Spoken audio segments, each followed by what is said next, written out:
sebuah gua kecil. Gua itu hanya muat untuk 2 orang, itu pun hanya duduk secara bergantian.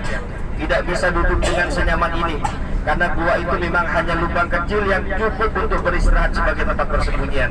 Kenapa harus kita ke sana untuk sebagai bagian pengelolaan dari situ tur? Di situ pernah bersembunyi orang yang sangat kita rindukan. Bersembunyi dari siapa? Dari kejaran kafir-kafir Quraisy. Itu poinnya di Jabal Thur. Nah, kenapa Nabi Muhammad harus bersembunyi? Karena Nabi Muhammad mengalami ujian yang sangat berat, mengalami bahkan cobaan hingga upaya pembunuhan. Sebelum ke situ pernah Sayyidina Ali duduk dengan para sahabat. Sayyidina Ali itu bertanya kepada para sahabat yang lainnya, "Wahai sahabat-sahabat Nabi, tahukah kalian siapa di antara kita orang yang paling kuat di antara para sahabat-sahabat Rasulullah?" Maka para sahabat yang lainnya itu beranggapan mungkin yang paling kuat adalah Sayyidina Umar. Kenapa Sayyidina Umar? Sayyidina Umar yang paling dikenal sebagai pahlawan dan algojonya umat Islam. Bahkan sebelum masuk Islam, Sayyidina Umar sebagai gambaran dari kekuatan dan keperkasaannya, umat Islam takut ketika menyebutkan dirinya beragama Islam. Baru setelah Umar masuk, dia lebih berani. Dikatakan bukanlah Umar sahabat yang paling kuat di antara sahabat-sahabat Nabi.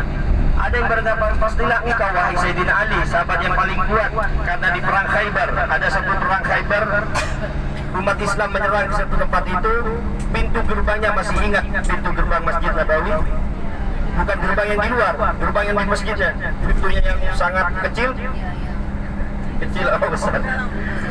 Itu sangat berat sekali, sangat besar. Gambaran kekuatan dari Sayyidina Ali, mampu mengangkat beban seberat itu dengan kekuatan sendiri. Tetapi ditolak pula oleh Sayyidina Ali, bukanlah saya sahabat yang paling kuat di antara sahabat-sahabat Rasul. Lalu siapa wahai Ali jika bukan Umar, jika bukan engkau? Lalu disampaikan di awal-awal penyebaran agama Islam, pengikut umat Islam masih sangat sedikit. Satu kala Nabi Muhammad pernah sholat di depan Ka'bah. Nabi Muhammad mengalami persekusi, tindakan kekerasan, bahkan dicekik. Melihat kondisi demikian, maka datang Sayyidina Abu Bakar dari kejauhan berteriak, "Wahai ya rajulan, apakah kalian menganiaya dan ingin menghabisinya karena dia mengajak untuk menyembah Tuhan padahal dia tidak merugikan apapun?" Tujuan Sayyidina Abu Bakar meneriaki orang-orang yang sedang menganiaya Nabi Muhammad adalah untuk mengalihkan dan menghentikan tindakan kekerasan pada Nabi Muhammad beralih pada dirinya. Apakah itu sukses? Benar, 100% sukses. Bahkan saat itu orang yang sedang menganiaya baginda kita Muhammad itu berhenti mengalihkan penganiayaan kepada Sayyidina Abu Bakar. Disebutkan saking gambaran dari parahnya penganiayaan itu, Sayyidina Abu Bakar dibawa dalam kondisi tidak sadarkan diri. Bahkan antara pipi dengan hidung sudah sangat sulit sekali dibedakan. Dibawa dalam kondisi tidak tahu hidup atau mati. Baru beberapa hari setelah Sayyidina Abu Bakar itu sadar, ditanyakan, "Wahai Abu Bakar, makan dan minumlah karena engkau baru saja terbangun dari koma." Apa yang dikatakan oleh Abu Bakar? "Demi Allah, saya tidak akan makan satu suap dan saya tidak akan minum satu teguk air pun kecuali saya sudah mendengar kabar bahwa Muhammad telah selamat." Maka dari sinilah dapat kita simpulkan bahwa kekuatan yang dimaksud sebagai kekuatan sejati bukanlah bersumber dari otot kita yang besar, bukanlah kekuatan jiwa dan fisik kita yang kekal, tetapi kekuatan sejati adalah sejauh mana tekad kita yang ada dalam hati untuk tetap mencintai agama Islam. InsyaAllah kita akan dapat meniru sebagaimana pengorbanan Sayyidina Abu Bakar. Kita tidak bisa mungkin berkorban sebanyak itu, tetapi semoga kita bisa meneladaninya. Nah, ibu dan bapak yang dirahmati Allah, upaya-upaya itu bukan hanya berlaku 1-2 kali. Bahkan sebelum sampai pada upaya pengusiran Nabi Muhammad, banyak sekali sahabat-sahabat yang mengalami penyiksaan. Bahkan Sayyidina Utsman pun yang menjadi khalifah ketiga, beliau tidak luput dari upaya penyiksaan untuk keluar dari agamanya. Salah satu yang sangat terkenal di antara kita adalah muazzin pertama dalam Islam. Siapa muazzin pertama? Bilal bin Rabah. Bilal itu, ibu bapak yang dirahmati Allah, bukan hanya 1-2 kali. Pernah Bilal itu diikatkan tubuhnya lalu ditarik. Yang kedua yang juga sangat fenomenal adalah Sayyidina Bilal, kedua tangannya diikat, dijemur di terik matahari. Lalu apakah cukup di situ? Di dadanya ditindih satu batu yang sangat besar, sambil lalu dicambuk dan sambil lalu dia ditindih dengan batu yang sangat besar, dicambuk untuk keluar meninggalkan akidah yang baru. Tetapi apa yang dikatakan oleh Bilal, dia tetap kukuh dengan jawaban ahad, ahad, ahad. Upaya-upaya itu ibu dan bapak yang dirahmati Allah, tambah hari dari satu tahun kenabian, 2 tahun kenabian, semakin hari semakin melonjak. Bahkan ibu dan bapak yang dirahmati Allah, di antara orang yang paling keras menolak upaya ajakan dakwah Nabi Muhammad adalah bukan dari orang yang luar, tetapi datangnya penolakan dan upaya kekerasan serta pembunuhan justru datang dari keluarga dekatnya. Ada Abu Lahab yang mencoba selalu berulang kali membunuh. Satu ketika Abu Lahab dia menganiaya Nabi Muhammad, maka disampaikan kabar itu bahwa Muhammad sedang dianiaya. Didengar kabar oleh Hamzah. Hamzah itu saudara susu, tapi termasuk ketika diurut adalah pamannya Nabi Muhammad. Nah, disampaikan kepada Hamzah, wahai Hamzah, saat ini Muhammad keponakanmu sedang dianiaya, sedang diolok-olok dan diejek oleh Abu Lahab. Apa yang dilakukan oleh Hamzah sebagai pembelaannya? Maka datang Hamzah sepulang dari berburu, dia mengambil busur panahnya, dia pukulkan ke muka Abu Lahab. Lalu disampaikan oleh Hamzah, wahai Abu Lahab, hentikan penganiayaan dan tindakan kekerasanmu, karena saat ini saya sudah masuk pada agamanya Muhammad. Padahal saat itu Hamzah masih belum masuk Islam. Nah, ibu dan bapak yang dirahmati Allah, kekerasan-kekerasan pun juga berlanjut.